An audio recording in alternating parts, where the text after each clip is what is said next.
Thanks so much for joining us today for Seeking Truth and Justice for the LGBTIQ Merci d'être parmi nous aujourd'hui pour parler de vérité et de justice pour les communautés LGBTQI de la Colombie. Ici Ashley Armstrong, je suis coordinatrice à Interpares et je vous parle aujourd'hui des terres non cédées des peuples algonquins à qui nous payons nos reconnaissances, qui ont gardé ces territoires pendant des temps immémoriaux en maintenant des relations respectueuses avec les terres sur lesquelles nous tenons, qui sont toujours non cédées. Pour ceux et celles qui nous ne connaissent bien ou ceux et celles qui sont nouveaux, Interpares, qui signifie Entre égaux, est une organisation féministe de justice sociale qui croit en la solidarité comme approche à la coopération internationale. Les programmes d'Interpares portent essentiellement sur 6 enjeux sociaux: la souveraineté alimentaire, la justice entre les genres, la paix et la démocratie, la justice économique, la santé et la migration. Nous travaillons avec nos homologues à long terme des organisations locales et nationales de justice sociale en Asie, en Afrique, en Amérique latine et au Canada. Pour en savoir plus, vous pouvez consulter notre site web interpares.ca ou nous trouver sur les médias sociaux. Donc, avant de commencer, j'aimerais vous donner quelques directives. Si vous avez besoin de soutien technique à tout moment dans la présentation, vous pouvez contacter Monique qui est disponible dans la boîte de clavardage.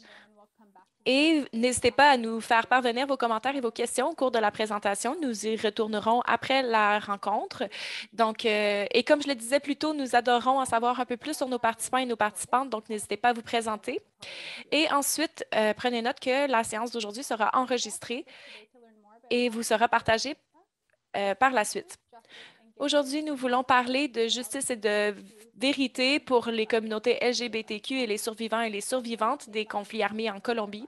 J'ai aujourd'hui Bill Fairman et Susana Peralta, qui est co-coordinatrice de notre programme homologue en Colombie. Donc, merci beaucoup à nos alliés d'être parmi nous aujourd'hui.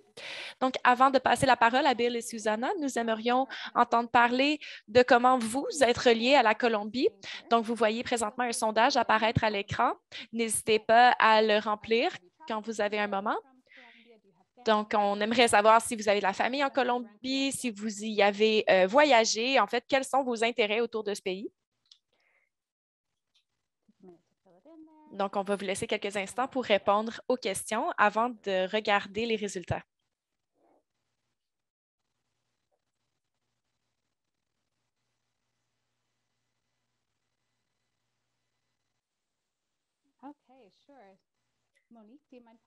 Monique, est-ce que tu veux nous montrer les résultats? Super. Donc, la majorité des gens qui sont ici dans la salle aujourd'hui travaillent autour de la Colombie ou ils ont des amis de la famille qui habitent au pays. Donc, il y a des liens assez proches avec le pays et peut-être y a-t-il déjà une compréhension de base des enjeux qui seront abordés aujourd'hui.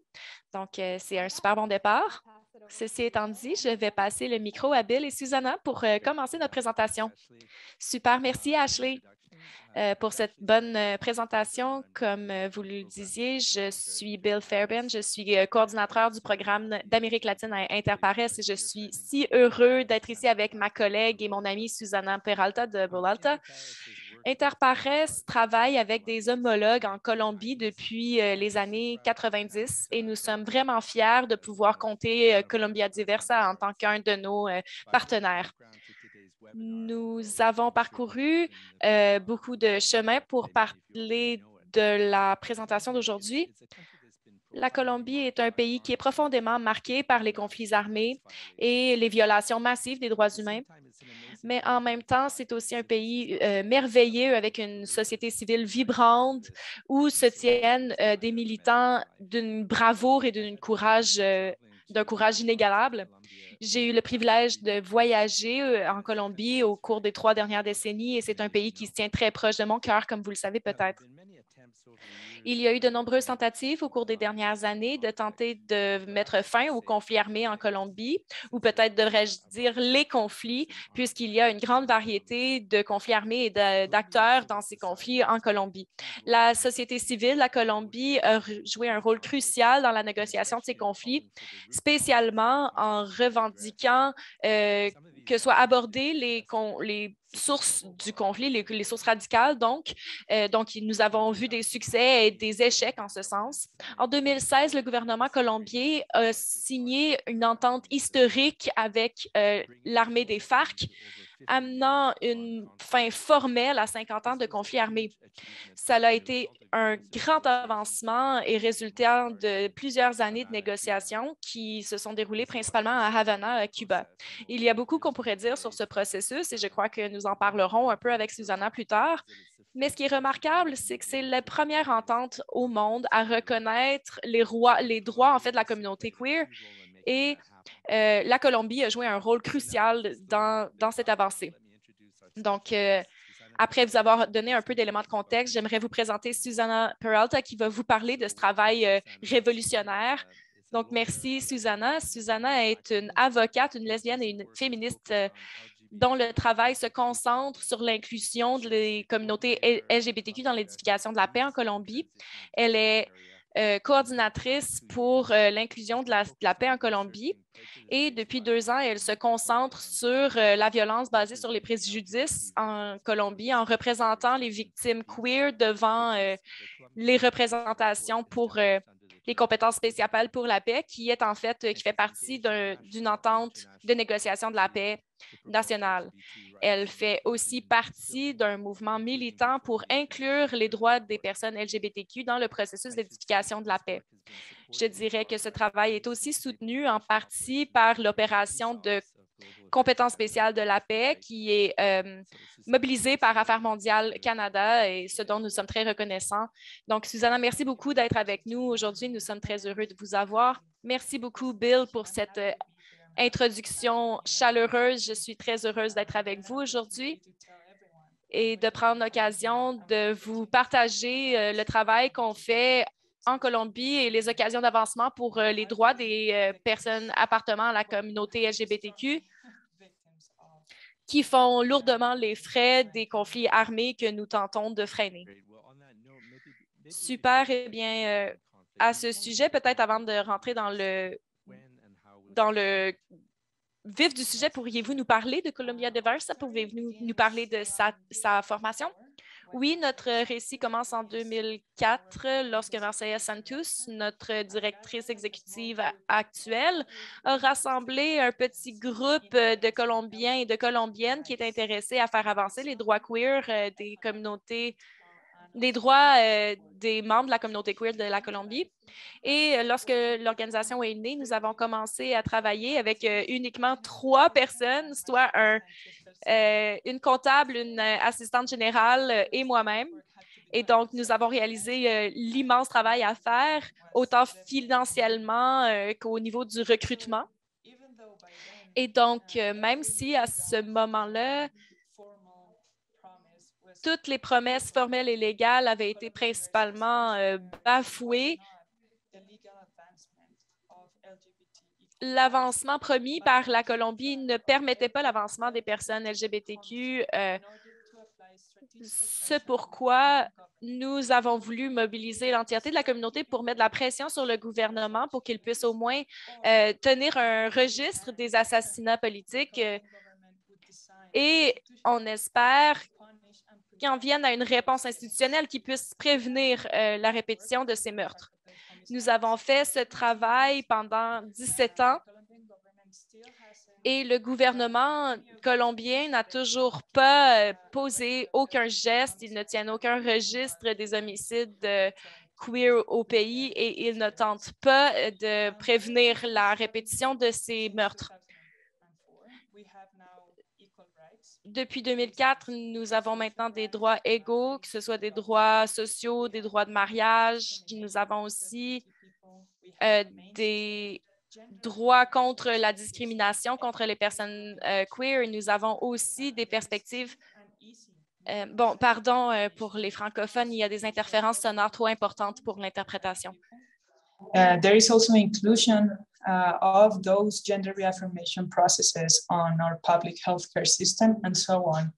Colombia Diversa has been involved directly on every single one of those achievements. We've been lawyers, we've been participants, critics, advisors, plaintiffs. We have just tried to sneak in every little space we can find. So we're proud to keep doing it, and we are proud to keep finding new challenges and new opportunities to improve LGBT people's lives. Yeah, those are huge achievements. You know that you should be really Oui, proud ce of. sont de grands avancements et vous avez de maintes raisons d'être fiers et je peux comprendre comment vous avez dû vous insérer dans de nombreux espaces hostiles pour vous. Et ça me fait réfléchir ce à quoi vous dites vers la fin. En fait, les grandes contradictions dont nous faisons l'expérience en Colombie. Et en fait, ce pays contient l'une des constitutions les plus fabuleuses du monde et elle a tendance à signer et ratifier toutes les ententes nationales, internationales. Mais il y a un immense écart entre la rhétorique et en fait l'avancement administratif. Donc, ce qui est écrit sur papier et ce qu'on fait en pratique. Et donc, pourriez-vous nommer un peu quelles sont les avancées politiques que la communauté LGBTQ colombienne ont faites au cours des dernières années, mais aussi pourriez-vous nous parler de comment la vie quotidienne continue pour eux et elles? Oui, quiconque travaille autour des enjeux colombiens comprend le concept du paradoxe colombien. C'est vraiment une réalité. J'ai déjà donné un aperçu de la situation, mais la Colombie fait face à de nombreux défis au niveau de comment ces promesses et ces réformes légales peuvent réellement transformer la vie quotidienne des personnes de la communauté LGBTQ. Il y a deux phénomènes interconnectés que j'aimerais souligner. Le premier étant la discrimination générale auquel les membres de la communauté font face, la stigmatisation des personnes queer. Et le deuxième phénomène,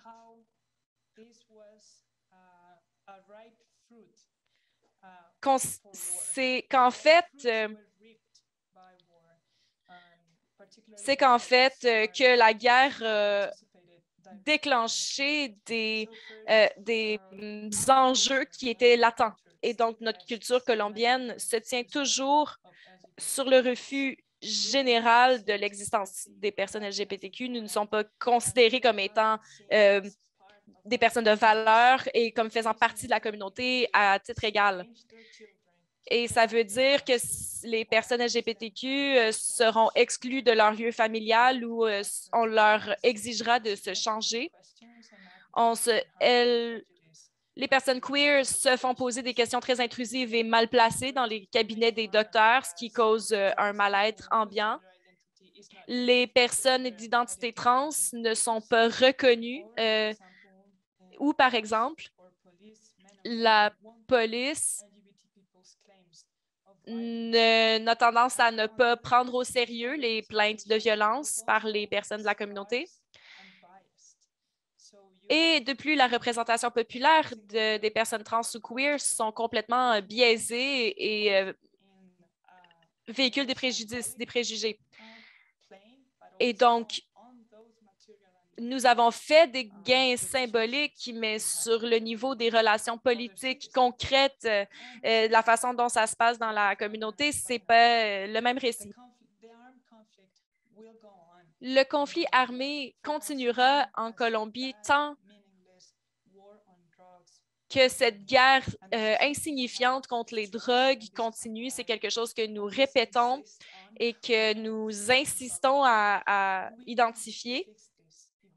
Nous ne réglerons pas la situation sans régler le soi-disant problème de drogue, comme on le dit en Colombie. Les conflits armés peuvent changer de discours politique, ils peuvent changer de posture, ils peuvent changer de manifestation de leur violence, mais ils seront toujours présents tant que la production et la distribution de drogue sera centrale à l'économie colombienne. Ils bénéficieront toujours de l'incertitude et de l'homophobie.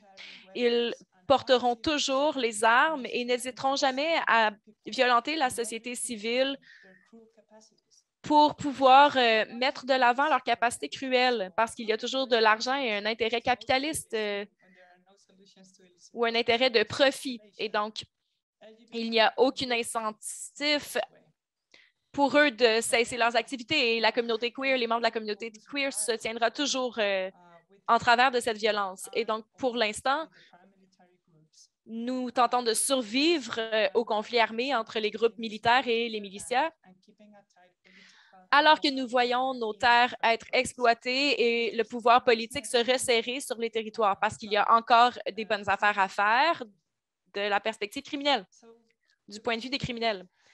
Et donc, oui, c'est un petit survol, mais pour répondre à votre question brièvement, je dirais que ça dépend d'où on vit. Si on est une personne LGBTQ et qu'on habite dans une petite ville ou un petit village, on peut être lourdement affecté par la guerre. Et peut-être aussi que dans ce contexte, on se fait demander d'être plutôt discret ou discrète par rapport à son expression de genre ou son identité sexuelle. Si, comme moi, vous vivez dans un plus grand centre urbain, vous êtes sûrement plus réprimandé par vos voisins, voisines, par les enseignants à l'école, les membres de votre famille. Mais c'est toujours possible de trouver un espace de sécurité et de faire sa propre famille avec un niveau respectable de dignité et de sécurité. Et c'est ce que j'aimerais partager comme message. Les promesses légales ont besoin d'un changement et d'une intervention culturelle parallèle pour qu'elles puissent matérialiser la capacité d'affranchissement des politiques. Évidemment, la signature de nouvelles politiques ont été une réelle lutte et ça représente un réel avancement pour lequel nous nous sommes battus longtemps, mais ça ne veut rien dire quand les oppresseurs et les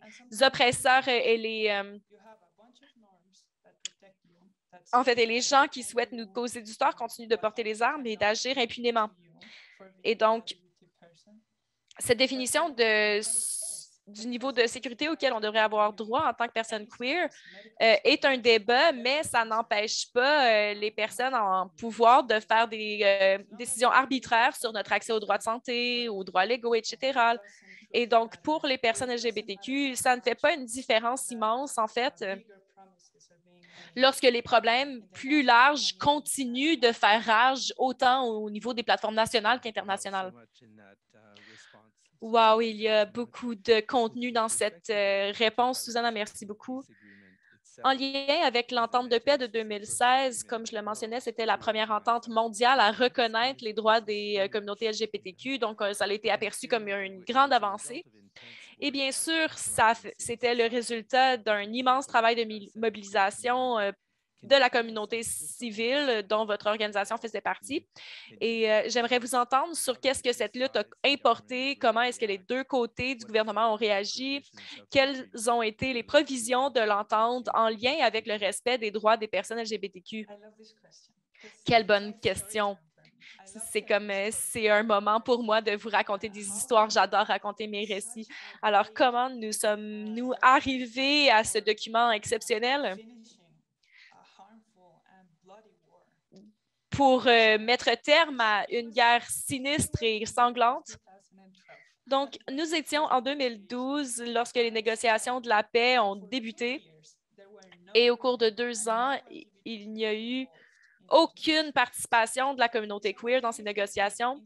Et donc, en 2014, un mouvement féministe national a décidé de confronter le problème, tenant des assemblées locales partout au pays qui impliquaient autant des femmes que les membres de la communauté LGBTQ pour débattre des effets de la guerre sur leur vie,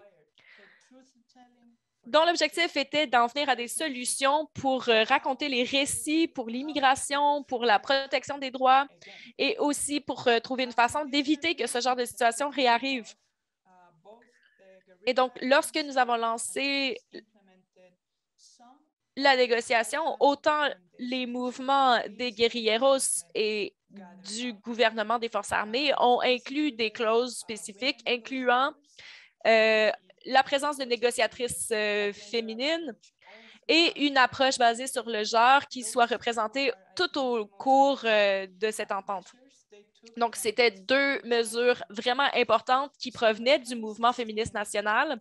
Et donc, en 2016, il y avait ces deux phénomènes subséquents qui se passaient parallèlement, mais en 2016, quelque chose de très intéressant s'est déroulé. C'est qu'un tout petit comité de personnes féministes et queer, je veux dire, c'était un tout petit comité militant, il y avait peut-être 12 ou 15 personnes. Ils se sont rendus à La Havane où les négociations étaient en cours et ils ont fait donc une dernière défense au nom des femmes et des personnes LGBTQ. Et je crois que c'était le moment le plus important pour les deux mouvements, autant le mouvement queer et féministe, puisque ce petit comité, et Marcella faisait partie de ce comité, donc ce petit comité, en fait, apportait tellement de sens au cours de ces 500 recommandations qui avaient été analysées. La plupart des négociateurs et des négociatrices provenaient autant du côté de l'État que des guerrilleros. Et après l'expression, la présentation de ce petit comité, où nous avons eu l'occasion d'expliquer les impacts de la guerre armée contre les groupes de femmes et les groupes LGBTQ, en fait, et ces discussions ont transcendé le discours politique et ainsi l'approche basée sur le genre et le respect des droits LGBTQ a pu vraiment prendre forme avec de façon significatrice. Et donc, ce n'était pas seulement une promesse en l'air, ni un gain octroyé à contre-cœur. En fait, c'était vraiment, les acteurs avaient vraiment été convaincus, les acteurs et les décideurs avaient vraiment été convaincus par les arguments du comité féministe et queer. Et donc, la dernière partie de l'entente contient 5 chapitres: propriété terrestre, participation politique, le couvre-feu, les problèmes de drogue, et la question de la justice, de la vérité et de la non-répétition. Chacun de ces thèmes comportait des mesures spécifiques et des recommandations précises pour médier les effets genrés de la guerre sur la population, puisque les femmes et les personnes LGBTQ étaient principalement affectées. J'ai été proche des deux commissions et je crois que notre participation a aidé à raconter un récit plus clair de notre conflit et de manière à s'assurer que ceux et celles qui perpétuent l'homophobie, la misogynie, soient autant culturellement que politiquement tenus pour responsables. Alors, qu'est-ce qui se passe au cours de ces négociations? C'est sûrement l'opposé de ce que je vous raconte, en fait. Mais ce n'était pas qu'une promesse floue, mais c'était vraiment le résultat d'une conviction réelle. Et donc, chaque institution qui s'est impliquée dans la rédaction de cette entente comprend réellement et tente vraiment d'implanter ce genre d'approche sensible au genre dans toute leur partie de leur travail, en fait, dans chaque segment de leur travail. Voilà qui est fabuleux. J'aurais aimé être une petite mouche sur le mur pour pouvoir entendre comment ces conversations s'étaient déroulées. Donc, l'entente a été signée et bon, ça fait un peu partie de l'opéra colombien, mais ça a été un processus très tragique, très dramatique qui a presque échoué puisque les mouvements fondamentalistes de droite et religieux ont tenté de poser obstacle en stimulant la peur homophobe parmi la population et en tentant de convaincre les gens de ne pas voter pour cette entente. Ils ont failli réussir. Et donc, pouvez-vous nous parler brièvement de ce qui s'est passé et comment est-ce que l'entente a pu être ratifiée tout de même? I just told you becomes like a sad story. Oui, c'est là que l'histoire s'attriste un peu. Donc, après avoir réussi à inclure les représentations féminines et queer dans l'entente, après avoir réussi à convaincre ce grand bassin d'hommes guerriers que la négociation devait inclure une représentation queer et féministe. En fait, après ce moment, nous avons vraiment frappé un mur, si je peux me permettre l'expression. Donc,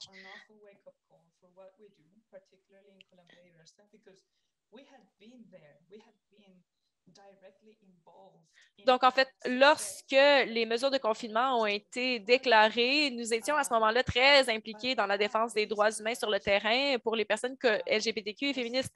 Mais maintenant, la coalition utilisait cette approche centrée sur le genre contre nous dans la dernière partie de l'entente. Et donc, nous avons tenté de continuer de progresser en leur expliquant pourquoi notre travail est important et pourquoi est-ce que cette action n'était pas valide et ce discours n'était pas entendable ou légitime comme discours d'État. Et donc, pour vous raconter l'entièreté de l'histoire, en octobre 2016, quand l'entente a été finalement rédigée, elle a été ratifiée autant par les partis, les groupes de la guérilla et les représentants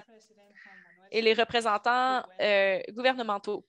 Donc, notre président de l'époque, qui a ensuite reçu un prix Nobel pour cette négociation, a tenté de renforcer le soutien populaire pour un référendum. C'était une bonne idée et je comprends son intention. Il tentait de rendre une légitimité démocratique au processus à l'extérieur de ces deux partis, mais nous avons perdu et ceux en faveur de l'accord de paix étaient comptabilisés à 49,7 % des votants et des électeurs et ceux qui étaient en défaveur étaient à 52 %. Donc, nous avons perdu d'une différence de 0,5 %, mais c'était une perte quand même. Et la justification et la légitimité qu'on tentait d'obtenir, en fait, s'est retournée contre nous. Et maintenant, le discours politique et les conversations culturelles autour du sujet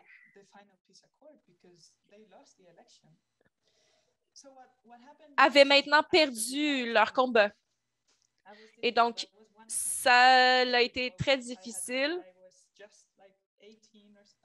Et j'avais 18 ans à l'époque. Et donc, c'était mon premier vote. Nous croyons que c'était la fin.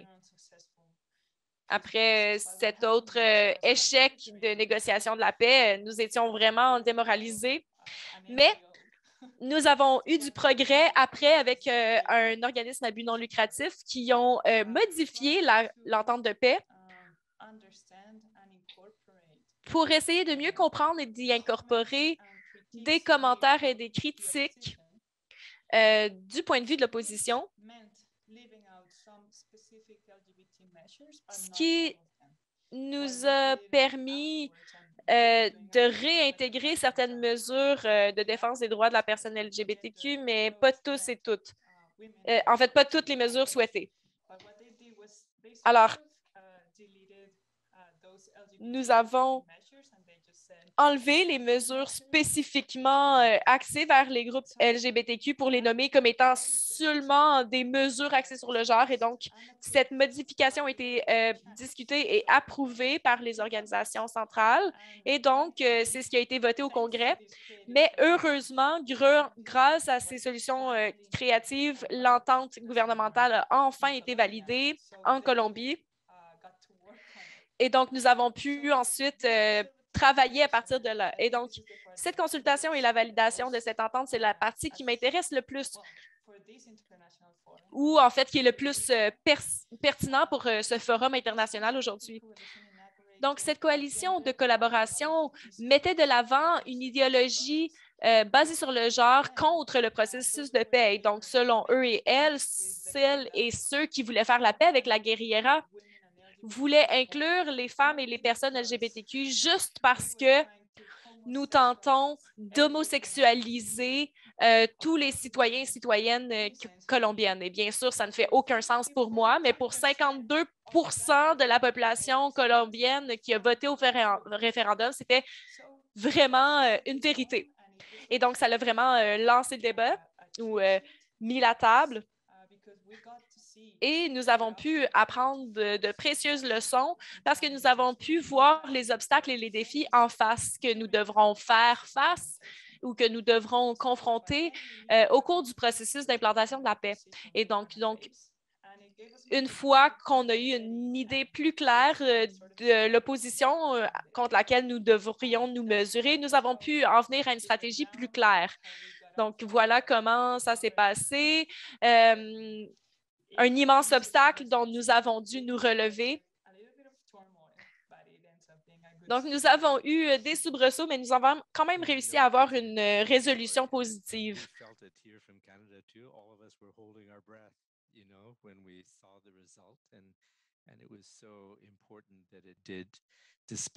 Oui, quel récit! Nous gardions un œil sur la situation ici au Canada et nous avons été vraiment reconnaissants de voir les avancées que vous avez pu gagner.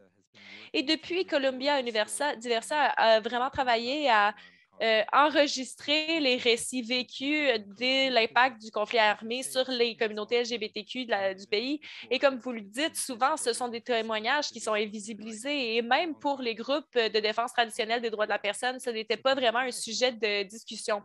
Et donc, pourriez-vous nous parler de vos résultats, de vos conclusions et comment est-ce que le comité de défense des droits humains de la communauté queer est-elle impactée par le conflit armé en Colombie?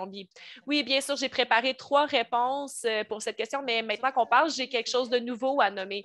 Et j'oublie souvent cet aspect parce que je suis trop près de cette réalité pour m'en souvenir. Mais ces immenses pans, en fait, tout cela est une précondition ou en fait un postulat à mon travail. Et donc, pour ce cas spécifique de défense des droits queer, nous avons été mobilisés à répondre. Et lorsque ça s'est passé, en fait, lorsqu'on a commencé à implanter cette ratification d'accord de la paix, ce qu'ils disaient, même s'ils avaient des bonnes intentions, mais ce qu'ils disaient, en fait, c'est que chaque officier gouvernemental, en fait, ce que chaque représentant gouvernemental disait, c'était, mais c'est quoi le rapport, en fait? Pourquoi est-ce que c'est pertinent? Prenons un petit village qui est impacté par la paix. Pourquoi est-ce que c'est différent si on est homosexuel ou si on est un homme blanc hétéro ou si on est une femme trans noire? C'est quoi la différence? Et il posait ces questions d'un point de vue vraiment honnête et sincère. Ils étaient bien intentionnés. Ils étaient vraiment sérieux dans leurs questions. Et donc, la première chose que nous avons découvert, en fait, non, la première chose qu'ils ont découvert, ce sont eux dont on parle qui sont au centre de l'implantation de cet accord de paix. Et la première chose que nous avons découvert, c'est que ce n'était pas aléatoire et il ne s'agissait pas, en fait, d'un enjeu hasardeux sur les impacts réels sur la communauté. Non, il y avait une intention réelle de la part des gouvernements et de la part des groupes de mobilisation d'invisibiliser la présence des groupes LGBTQ. C'était une stratégie consciente et voulue. Et donc, les victimes de cette violence, les personnes queer et les femmes, donc, savent qu'il y a toute une histoire qui n'a pas été nommée dans notre récit national. Nous avons oublié et invisibilisé quelque chose qui n'est peut-être pas intéressant pour les groupes gouvernants, mais c'est les intérêts et les besoins et les droits des groupes marginalisés tels que les groupes LGBTQ et féministes. Et donc, non, ce n'est pas une situation aléatoire, ce n'est pas un détail. Donc, ce n'est pas un hasard si une personne gay devient une victime. Il faut qu'on sache qu'il a été victimisé parce qu'il est gay. Et ça change la façon dont on aborde, dont on étudie et dont on tente d'aborder les enjeux de la guerre. Et donc, ça, c'est vraiment une partie de ma réponse qui est importante que j'oublie souvent, en fait, de nommer parce que c'est, en fait, très, très intrinsèque à ma conception de mon travail. La deuxième partie de ma réponse, c'est que la discrimination opère au cœur du conflit armé. Et je ne parle pas seulement des personnes queer, je parle de discrimination en général. La résolution de conflits par la violence, c'est la flamme qui allume ce conflit. Et maintenant que le feu fait rage, la discrimination contre les personnes LGBTQ devient très, très pratique pour les acteurs armés parce qu'ils savent comment l'utiliser à leur avantage. Ils en profitent ils profitent de la normalisation de l'homophobie et de la transphobie qui est impliquée, qui est profondément implantée dans la culture colombienne. Donc, ils utilisent cela à leur avantage pour leurs propres avancées militaires et guerrières. Et donc, comment pourrais-je dire, ce n'est pas un effet secondaire, mais bien un outil spécifique de guerre, d'utiliser les communautés LGBTQ pour avancer leur agenda militant, politique, militaire, etc. Donc, une des façons dont j'explique cela, si vous êtes un acteur armé d'un conflit armé, vous voulez obtenir du pouvoir et de l'obéissance parce que vous êtes capable de choses terribles. Mais vous ne voulez pas antagoniser la communauté parce que vous avez besoin de leur soutien au final. On veut donc avoir leur peur, mais pas leur résistance. Alors, ce qu'ils ont fait, c'est de trouver des individus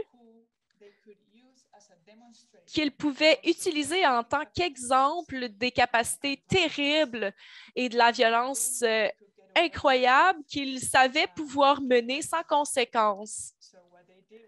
Alors, ce qu'ils ont décidé de faire, c'est... Et bien sûr, je ne veux pas aller trop dans les détails, mais ils ont utilisé tous les moyens et toute la violence à leur accès pour pouvoir terroriser la communauté queer, ce qui a eu deux résultats. Donc, premièrement, maintenant, les gens ont peur d'eux parce qu'ils savent comment utiliser les armes, soit les machettes, les fusils, les armes blanches, peu importe. Mais de l'autre côté, ils sont aussi un peu gagnés leur soutien parce que nous, et ce que je veux dire, la société civile, la communauté générale qui faisait constat de ces attaques, nous étions aussi contre cette personne. Nous ne l'aimons pas non plus parce qu'il était trop flamboyant, trop sensuel et qu'il allait pervertir mes enfants. Alors peut-être est-ce que j'ai quelque chose en commun avec ces groupes armés. Et en fait, le troisième constat que nous avons fait, c'est que les normes culturelles strictes autour des rôles de genre motivaient nombreux de ces conflits qui étaient sensiblement irrésolubles. Et donc, une partie de la culture colombienne, une immense partie de la culture colombienne se centre autour des rôles de genre, ce qui laisse très peu d'espace à la diversité du genre. Donc, en Colombie, si on ose remettre en question le dogme hétérosexuel, on remet en question l'autorité, tout le schéma familial et toutes les méthodes de la structure de la communauté. Et donc, ce n'est pas comme si nous étions mauvais ou mauvaises en négociation. C'est qu'aussi, nous n'arrivions pas à avoir une entente sur la diversité du genre, la diversité de l'identité sexuée. Et lorsque donc nous avons plusieurs personnes qui collaborent sur le même territoire et qui sont en charge d'essayer de trouver des solutions ou de résoudre des conflits entre des groupes citoyens, eh bien, nous faisons face à un conflit autour de la définition du genre et de la sexualité. Et ça veut dire que les personnes LGBTQ vont bien sûr subir les frais de cette confusion et feront l'objet de conversations autour de leur corps, de leurs feelings, de leurs émotions, en étant exposés à des discours violents ou des discours qui véhiculent des préjugés. Et donc, ce n'est pas une question de discuter de notre vie sexuelle privée, mais bien d'utiliser ces réalités comme un objet de guerre. Et enfin, mon constat préféré, c'est que le mouvement LGBTQ colombien est un mouvement de la paix. Les organisations militantes se rassemblent et fournissent des refuges, de la nourriture et, en fait, répondent aux besoins de base lorsque leurs membres de leur communauté faisaient face à la persécution. Lorsque le référendum a été annoncé, ils ont fait ils ont fait des apparences publiques et bien sûr, on a vu le backlash de cette stratégie, donc où nous avons vu des activistes se faire vilipender sur la place publique, mais néanmoins, le travail a été fait. Ils tentaient de survivre et de joindre les deux bouts. Ils ont décidé de faire une...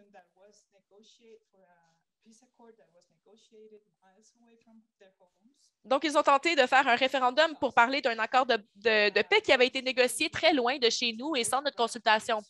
Et donc, lorsque ces groupes militants ont tenté d'imposer ces conversations au Congrès pour s'assurer que notre accord de la paix prenne vie. Et donc, le mouvement LGBTQ a travaillé sans relâche pour assurer qu'un processus de paix durable et soutenable soit acquéri et aussi pour que les victimes de la communauté LGBTQ soient reconnues et dédommagées pour leur tort. Et donc, ça fait partie de l'avancée dont je suis la plus fière. Donc, ces groupes auraient pu tourner dos à toutes les initiatives citoyennes comme celui-ci. Ils auraient pu choisir de bâtir leur propre infrastructure ou partir leur propre mouvement de guérilla. Et même s'ils font face à la violence, aux menaces, s'ils n'arrivent pas à gagner un salaire ou une reconnaissance sociale, ils choisissent malgré tout l'édification de la paix. Tous les jours, ils choisissent de croire à la paix. Et ce sont des groupes qui sont profondément impliqués dans le processus d'édification de la paix et je ne peux que suivre leur exemple. That's what has moved me so much in Colombia too, that we're not talking just about LGBTQ people who are victims, who are survivors, but who oui, c'est si inspirant parce qu'on ne parle pas seulement d'un discours d'un point de vue de survivants et de survivantes LGBTQ, mais bien d'un mouvement pour la paix, un mouvement pacifiste, en fait, qui veut s'impliquer dans la politique nationale et qui donc fait vraiment partie de la famille colombienne, qui est un fait culturel de son pays. Je vois que Ashley demande si des personnes avaient des questions en invitant les participantes à les partager dans la boîte de clavardage. Et maintenant, peut-être pendant qu'on attend de recevoir les questions de la salle, peut-être est-ce que j'aimerais vous entendre parler de comment cette implication autour du procès vers l'édification de la paix s'est déroulée pour vous. Oui, pardon, il y a toujours eu la petite question d'activer le micro à temps. Eh bien, ce que j'espère vraiment voir advenir en tant que résultat de tout ça, ce soit des changements durables. Donc, en fait, les systèmes transitionnels visent à n'exister que de façon temporaire. Nous avons besoin d'une structure pour le long terme. Donc, il ne s'agit pas simplement de se concentrer sur la transition, mais nous voulons en venir à une transformation réelle et à long terme du pays dans lequel nous habitons. Et donc, par exemple, j'aimerais avoir accès à des programmes d'éducation pertinents en éducation sexuelle, ce qui pourrait fournir des obstacles aux attaques homophobes, transphobes autour de la société civile, autant dans les groupes armés que dans les groupes de la mobilisation communautaire. Et donc, si nous avions un cursus de 3 à 5 ans d'éducation populaire ou d'éducation scolaire sur la diversité sexuelle, eh bien, ça pourrait quand même influencer l'attitude des groupes armés qui pourraient peut-être avoir une attitude moins insistante ou moins harcelante autour des thèmes de l'homophobie et de la misogynie. J'aimerais aussi que le Conseil de vérité et de réconciliation fasse les bonnes choses afin de défendre et de mettre en lumière les récits de résistance des membres de la communauté LGBTQ et de leur existence pour la paix, en fait, leur lutte pour la paix dans notre pays. J'espère que ce produit institutionnel puisse aussi encourager le début de nouveaux débats et de nouvelles conversations autour de la transformation du peuple colombien. Et si je me permets vraiment de rêver grand, j'espère qu'un jour, nous trouverons, en tant que société, les moyens de nommer l'ampleur de la souffrance que cause cette oppression genrée, de manière à réellement transformer nos politiques et nos lois. J'espère un jour voir l'arrivée de la paix civile dans mon pays j'espère que les peuples, les membres de la communauté LGBTQ puissent cesser de devoir faire des choix de vie ou de mort autour de l'expression de leur genre ou de leur vie sexuelle. Et enfin, j'espère qu'un jour, nous arriverons à voir les membres de la communauté LGBTQ comme autre chose que des victimes. Et bien sûr, la résolution des conflits armés est au cœur de cet objectif, puisque si nous continuons d'exclure des personnes du droit à l'amour, à l'identité, à la reconnaissance sociale, eh bien, nous resterons avec le même problème pour des années à venir. Et enfin, mon dernier espoir, c'est que ceci puisse marquer le lancement d'une série d'autres systèmes transitionnels autour du monde qui pourront inclure la présence et la voix des femmes et des personnes LGBTQ, mais de manière pertinente, de manière à ce que nous puissions voir partout dans le monde de nouvelles façons d'aborder les enjeux sociaux, de guérir en tant que société et non pas seulement qu'en tant qu'individu après un conflit armé ou un conflit militaire qui aura fait rage dans nos communautés.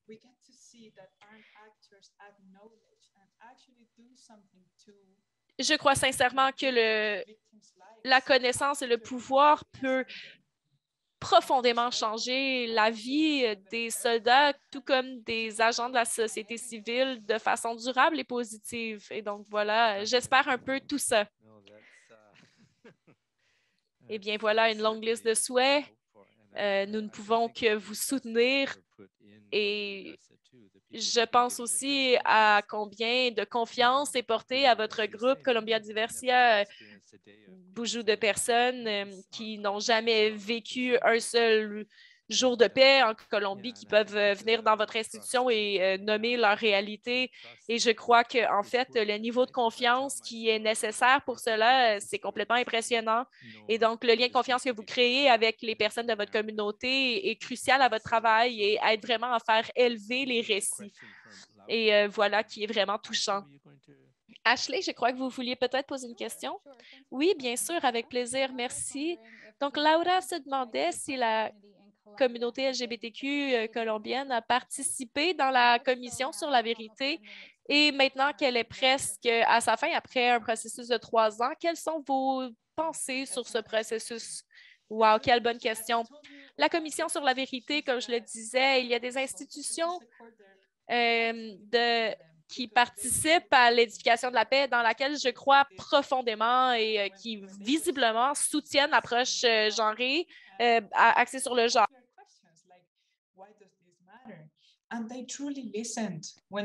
Pardon, ils ont approché ce processus en posant des questions très pertinentes et ils nous ont mobilisés en fait pour entendre notre opinion. Et donc, qui est en charge ici? Qui est l'expert en termes d'enjeux LGBTQ? Et parlons-leur à ces personnes qui vivent ces réalités pour essayer de comprendre, en fait, pourquoi nous devons intégrer leur perspective à notre travail. Et donc, la commission sur la vérité a fait un immense travail solidaire. Je suis très, très optimiste et en général, je suis une personne assez optimiste autour de la commission sur la vérité et la réconciliation, mais je crois que, en fait, nous venons de gagner 6 mois de plus, en fait, pour pouvoir accuser le coût de la pandémie. Et donc, leur rapport sera publié en juin ou en juillet de cette année. Et donc, nous sommes en échange avec d'autres organisations LGBTQ internationales. Et à travers notre présence ou à travers notre réseau de contact, ils font aussi des présentations ici et là. Donc, nous avons 3 rencontres prévues avec la Commission sur la vérité et avec nos homologues où nous créons des espaces d'échange.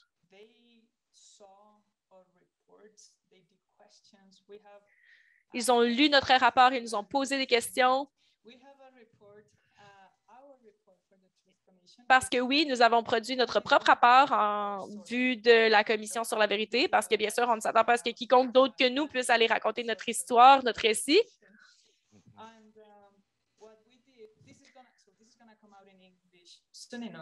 Et donc, ce rapport sera aussi produit en anglais, je le promets. Et Pour ce rapport, nous avons donc compilé de nombreuses entrevues. Nous avons fait 45 entrevues que nous avons ensuite analysées en termes des associations logiques, parce que c'est comme ça qu'on mène les études sur le long terme en Colombie. Donc, par exemple, le mouvement Campesino, le mouvement des propriétaires, selon le lieu géographique dans le pays, etc. Et donc, nous avons utilisé ces analyses de conflits armés pour les intégrer à ces entrevues individuelles et nous avons ajouté un autre niveau d'interprétation, ce qui est en fait l'interprétation queer et féministe. Et voilà qui compose le rapport final qui vise à raconter notre perspective du récit. Et donc, vous pouvez en trouver une copie en ligne. Et donc, la Commission sur la vérité aura tout un chapitre qui portera uniquement sur la violence basée sur le genre et les préjugés contre les personnes LGBTQ ainsi que la violence machiste. Donc, il y a un chapitre portant uniquement sur ces thèmes que j'ai très hâte de lire et qui comporte aussi une analyse transversale incorporant ces analyses ou ces catégories de préjugés et de violences vécues par les personnes LGBTQ et les femmes en tant qu'outil d'analyse à la Commission, de manière à nous aider à vraiment comprendre les racines de cette violence sociale et quels en sont les impacts sur la communauté LGBTQ. Voilà qui est fantastique. Est-ce que vous m'entendez? Non, non, on vous entend. Oui, quelques-uns de nos homologues ont rencontré la Commission sur la vérité aussi lors de leur passage au Canada et ils ont rencontré quelques-uns des acteurs de la diaspora colombienne à qui nous avons échangé d'informations et même j'ai rencontré un de ses représentants en Colombie et en fait, ce rapport me semble complètement pertinent. J'ai vraiment hâte de le lire. Je crois que nous avons une nouvelle question de Esperanza. Ashley, est-ce que tu veux nous la dire? Oui, merci pour cette question. Donc, Esperanza dit: j'aimerais comprendre comment est-ce que les changements culturels sont nécessaires pour atteindre les changements pratiques, politiques et militaires dans le pays. Pourriez-vous nous donner des indications ou des exemples concrets de ce type d'actions qui ont amené des changements à votre constitution? Super, merci Esperanza pour cette question. C'est super d'être avec vous aujourd'hui. Eh bien, il y a beaucoup de choses qui ont marché. Dans ce pays, c'était illégal d'être gay jusqu'en 80. Donc, nous avons fait beaucoup de progrès. C'est sûr qu'une de nos plus grandes armes, c'est l'éducation, mon arme de prédilection. C'est vrai qu'il y a des traités internationaux qui ont été signés et ratifiés par la Colombie. L'un d'eux ou quelques-uns d'entre eux incluaient des engagements envers des critères minimaux en termes d'enseignement public. Et cela incluait bien sûr une partie sur la sexualité ou sur les connaissances de base de notre corps. Et cela ne fait aucun débat. Ce n'est pas une idéologie ou un biais cognitif ou une éducation très politisée. C'était uniquement pour enseigner aux enfants leur partie de leur corps. Et en fait, ça a été utilisé et enseigné aux enfants, ce qui a vraiment grandement amélioré les choses.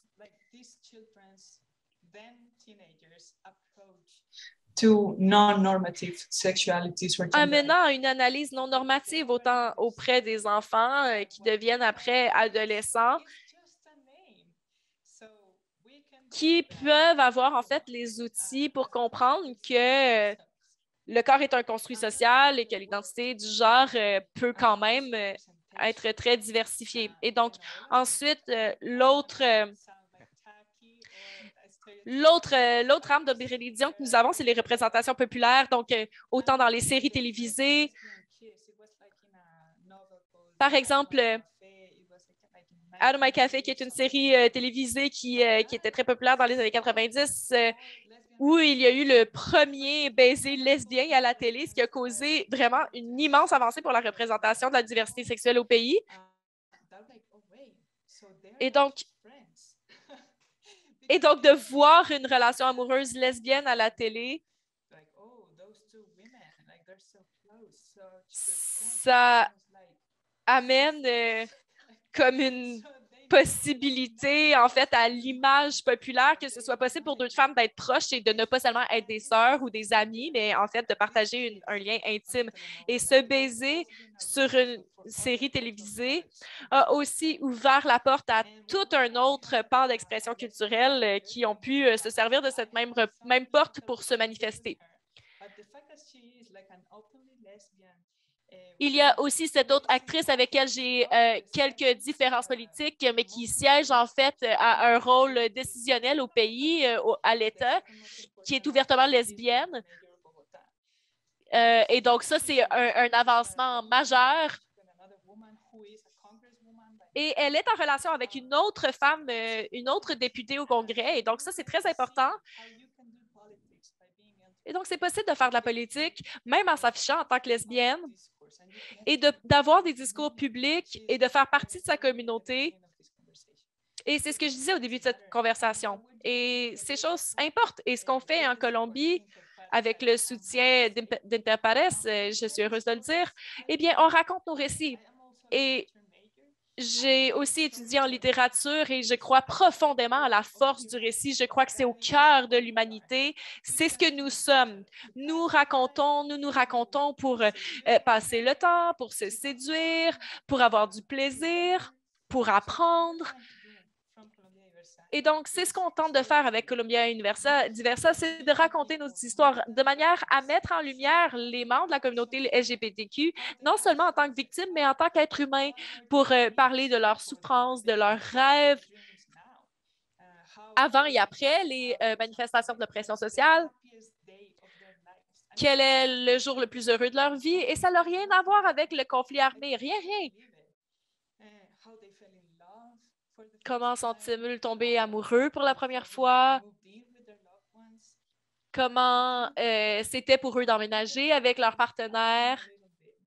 Et en nous attardant à ces récits, nous pouvons déplacer un petit peu ces préjugés culturels parce qu'au final, un préjugé, c'est une manière de déshumaniser les autres parce qu'on ne les voit pas comme étant pareils à nous. Mais lorsqu'on regarde un peu plus près, on peut se rendre compte qu'on est tous un peu pareils. On veut avoir du plaisir, être aimé, on veut avoir une stabilité financière. Moi, j'aimerais ouvrir un restaurant ou peut-être avoir ma propre entreprise ou peut-être lancer ma ligne de vêtements. Et oui, nous sommes tous et toutes similaires. Oui, d'accord, je couche avec une fille ou je couche avec un gars. C'est quoi la différence? Et donc, on peut faire part de ces récits, de ces réalités à travers l'acte de se raconter. Merci tellement, Susanna. On a quasiment l'impression d'être assis avec vous. C'est un espace si intime que vous avez réussi à créer au cœur de cette pandémie complètement folle et du contexte virtuel.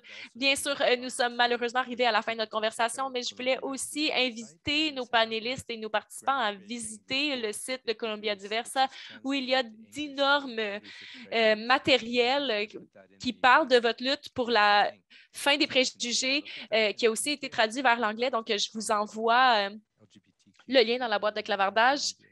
Et donc, merci vraiment beaucoup de nous avoir parlé de la réalité des peuples, des personnes LGBTQ au cœur du conflit armé en Colombie.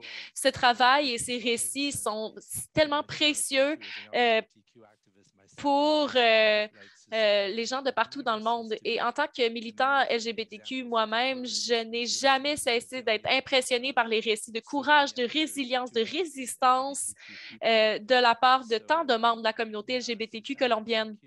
Susanna, un immense merci. C'était un honneur de parler avec vous aujourd'hui et un immense merci à Fanny, notre interprète, à Monique, à Ashley et à tous et toutes qui ont fait partie de la rencontre aujourd'hui. Ça a été une conversation si riche et si précieuse. Donc, bonne soirée ou bonne journée selon où vous êtes et passez une excellente journée.